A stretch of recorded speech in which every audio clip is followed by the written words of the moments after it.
The cost of my infidelity. At the suggestion of my therapist, I've decided to write out and share what has transpired in my life over the last year. To get this to make any coherent sense took lots of edits and couple of rewrites. I used to be a fairly talented writer, but I fell out of practice years ago.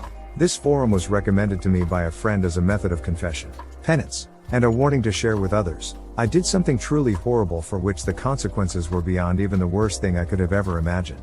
I am sharing this with the full knowledge many will despise me for what I did and the events that took place because of my betrayal. Reading my own words is revolting because I know in a very real sense what I did is unforgivable. I understand far too well how needlessly tragic the events that transpired truly were. My hope is simply that my story can be shared with anyone, in any relationship, and perhaps some future betrayal won't happen. More specifically, I hope someone who is currently cheating on their significant other or even thinking about it might read this and it makes them pause. Many might think my example of what can go wrong being unfaithful is an extreme rarity that seldom occurs. I've been told by people far more knowledgeable than I am that my situation is sadly far from unique, but I'm willing to take the hate I will receive by sharing this, if it keeps even one person from breaking the heart of someone they love. I am a 28-year-old female, and I was married to a wonderful man I will call William. 8 months ago, my husband confronted me with proof I had been both emotionally and physically unfaithful. A few days after he confronted me about my infidelity, my husband committed suicide. I realized just typing those words out has caused people I don't even know, to hate me. I couldn't believe I had the capability to do something that evil to harm someone I'd loved since we were children. But I did it. If you'd asked either me or William if either of us would ever be unfaithful, we both would have laughed. But to my own shock and surprise, I allowed myself to lose focus and strayed. I knew it would destroy him if he ever found out, but I took the heart of the man I loved and crushed it so cruelly he couldn't endure the pain of this life anymore. Those of you thinking right now that I don't deserve to be breathing, I agree with you. I agree with you so much I've attempted on 2 occasions to make that a reality. I'm assured there is a reason I'm still here. For the moment I've convinced myself that the longer I live, the more I suffer, and I don't deserve the mercy of a suicide if we're being honest. William and I grew up together. I can remember my very early youth and at no time in my memory did I not know William. We were in the same Sunday school classes, public school classes, and our families had been friends long before he and I ever came along. He could always make me laugh. Kids can be mean, but William never was. I realized I thought he was cute in 6th grade. It wasn't an official crush until high school. William and I had been our one and only loves from early high school all the way through college together. We were best friends and cherished each other so much. After graduation we took a year to get good stable jobs near our families and decided to get married. We took vacations together. We made love at any moment we got the chance. We were ravenous for each other. The only time tax was at the table was during that time of the month. But we'd make love for hours. Beautiful moments of passion. And I threw it all away for something tawdry, cheap, and worthless. We were planning to have children.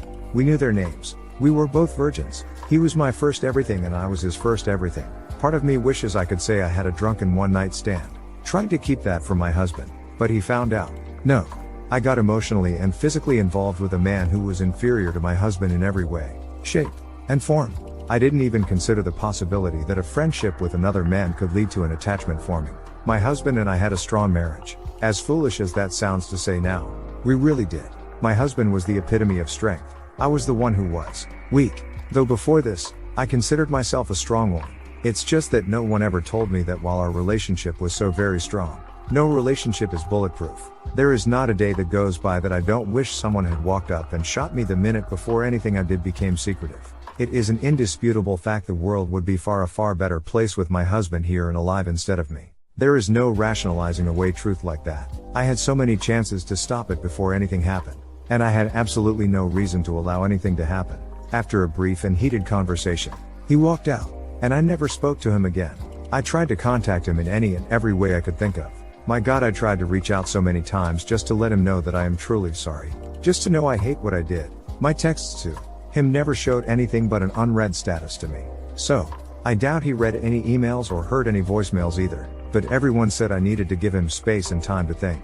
2 nights after William confronted me, at 3:17 a.m. there was a loud knock at the front door. I turned on the lights. I thought at first it might be someone in a drunken stupor wanting to curse me out or worse. Then there was another loud knock, and I threw on a hoodie before heading to the door. When I opened the door to see 2 policemen, I knew.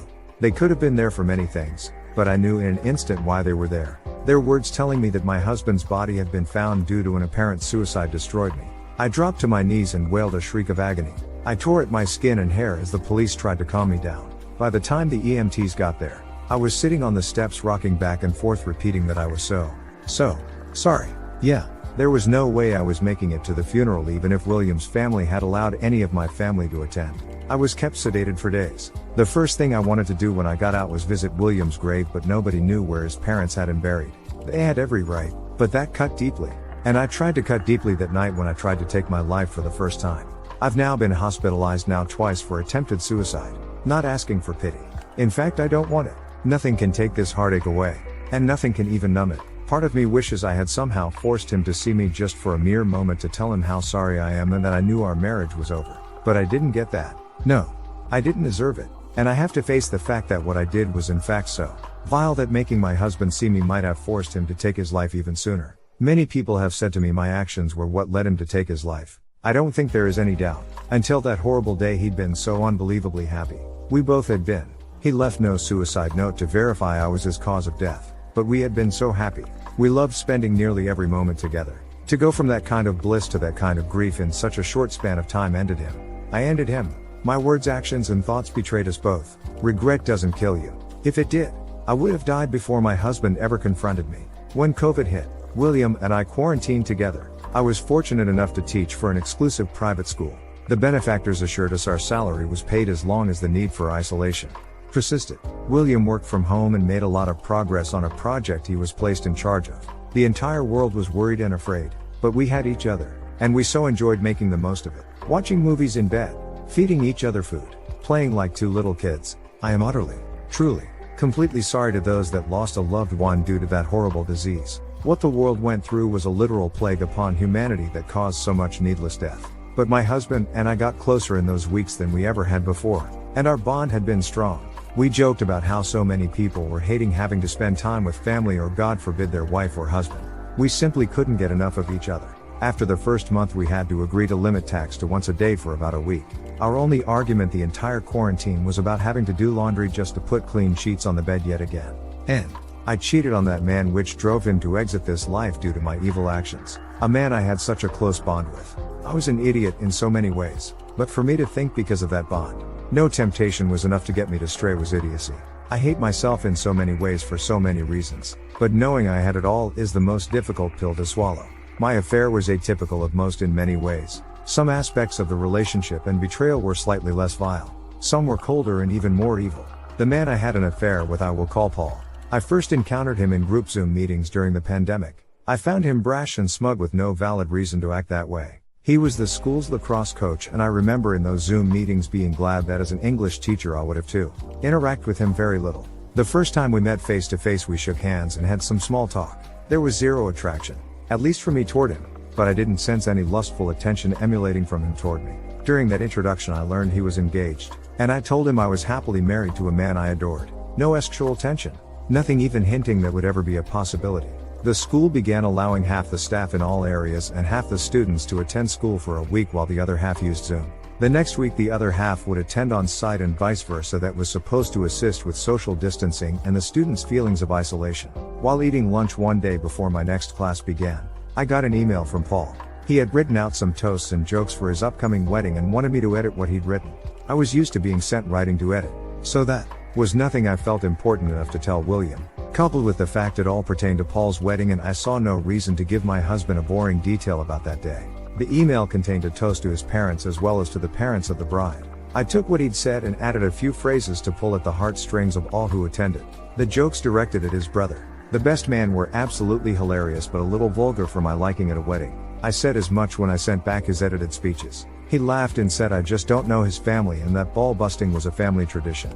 That email exchange began several months of corresponding back and forth, but as difficult as it may believe, not until the very end did anything become inappropriate. Not once did anything become flirtatious or estual. Well, we did talk about tax, but from a purely scientific and psychological point of view, our tax talks at that point would have made the biggest nymphomania in history drier than the Sahara. There was nothing emotional or physically stimulating to those conversations, and I enjoyed our corresponding due to the fact I was certain there was no temptation on either end.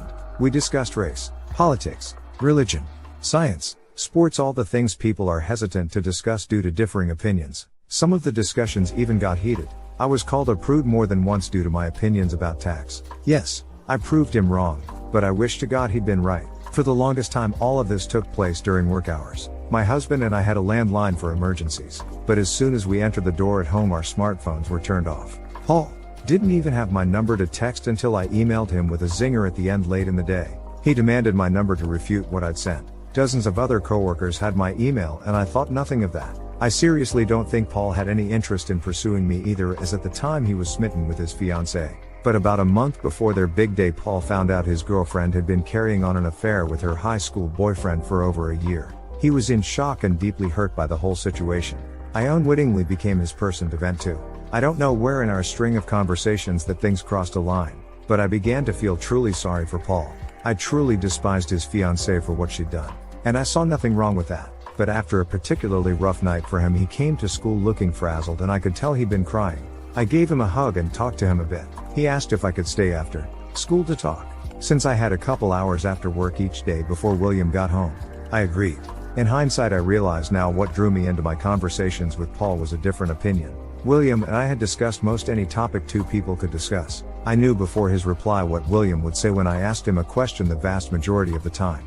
I guess I wanted a surprise when I talked or verbal conflict.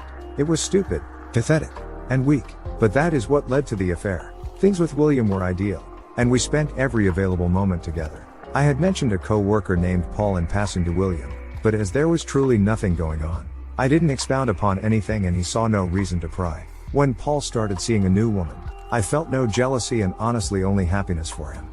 But William had to go out of town to a construction site in Tulsa for 3 weeks. While he was away, we FaceTimed every day and I missed him morning, noon, and night. But with sudden spare time I found myself also texting with Paul just to pass the time.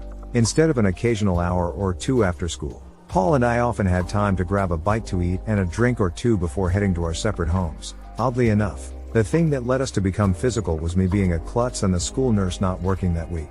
I sprained my ankle one day walking up some steps to go get lunch. Since the nurse was not on site, I went to Paul assuming he as a coach had numbing spray or an ace bandage. He was working on my ankle when I happened to notice he had an apparent erection.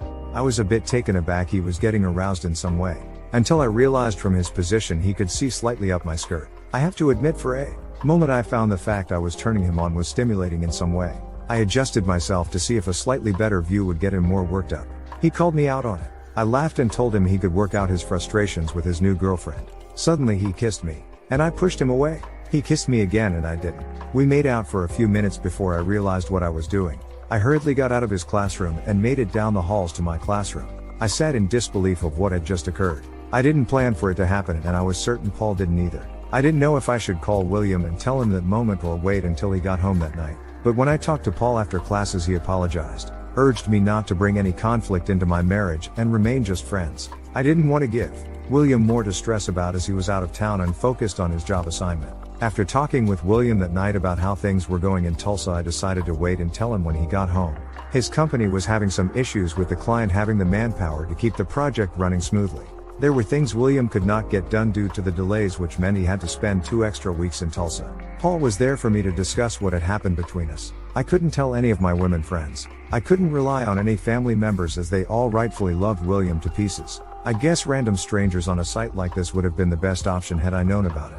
But the person I was venting to was the very last person I should have been discussing it with. One Friday after work Paul and I went to a new restaurant near the school for dinner. We sat at the bar and had a few drinks as I explained how unsettled I felt knowing I had to tell my husband what had happened. He asked me how I thought William would take the news and I told Paul he might want to call in sick the day after I told William just in case. He asked if I seriously thought William would beat his ass and I told him no. But I knew it would mean the end of Paul and I conversing and messaging, and rightfully so. Paul confessed he didn't think he would have made it through his breakup if it hadn't been for me. I assured him I was glad to be of assistance and didn't regret helping him.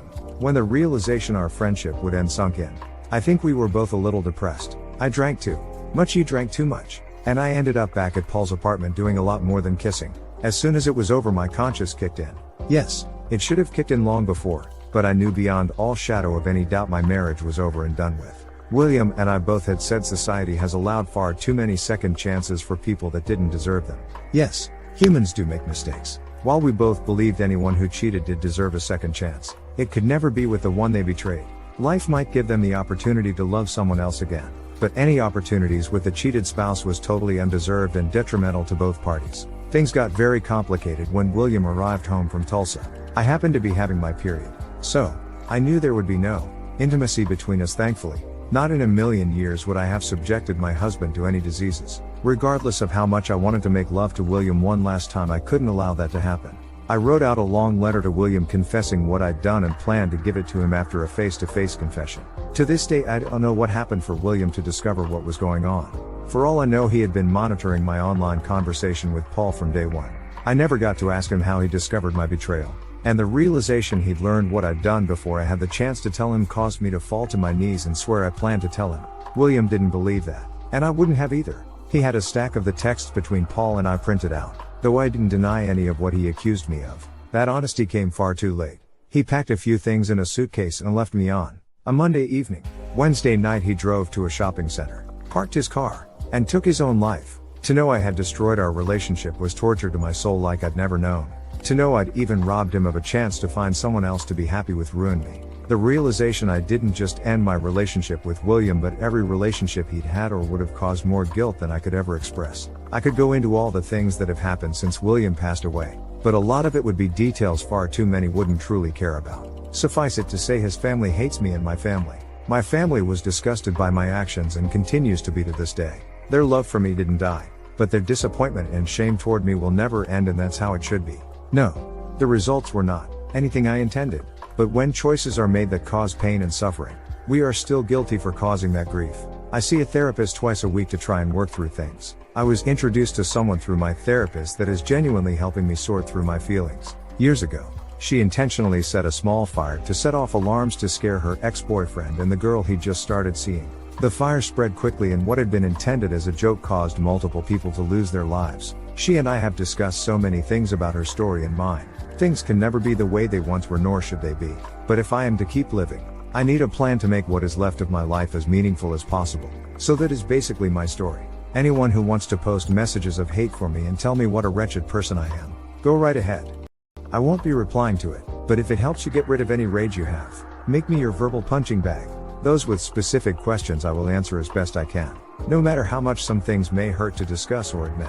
For those that read this who have been cheated on, yes, many of you may have been intentionally betrayed, but those who had a significant other who was just as perplexed why they cheated as you were, listen to my story.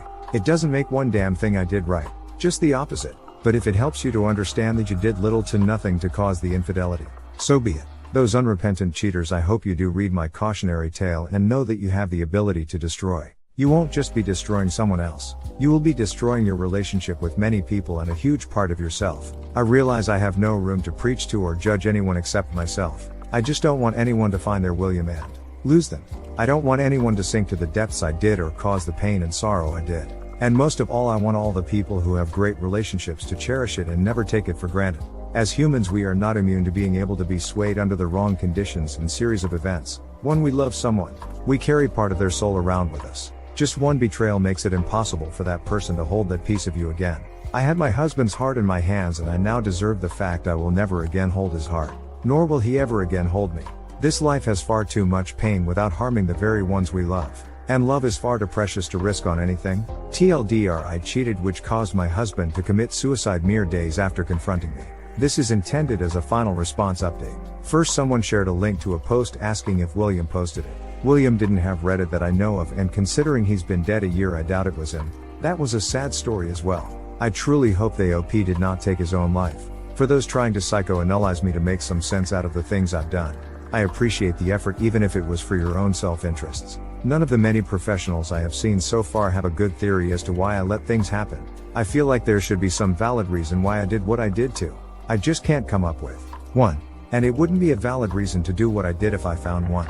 For those that swear this is fake, I can't fathom a reason anyone would post this for a reason other than to warn and perhaps help. It certainly wasn't a karma grab. I've barely responded, so it wasn't for attention. And it certainly wasn't to lift my spirits because I've rightfully been slammed for my betrayal. Admitting to something horrible is not easy. Imagining it never happened doesn't help me. But you all do you.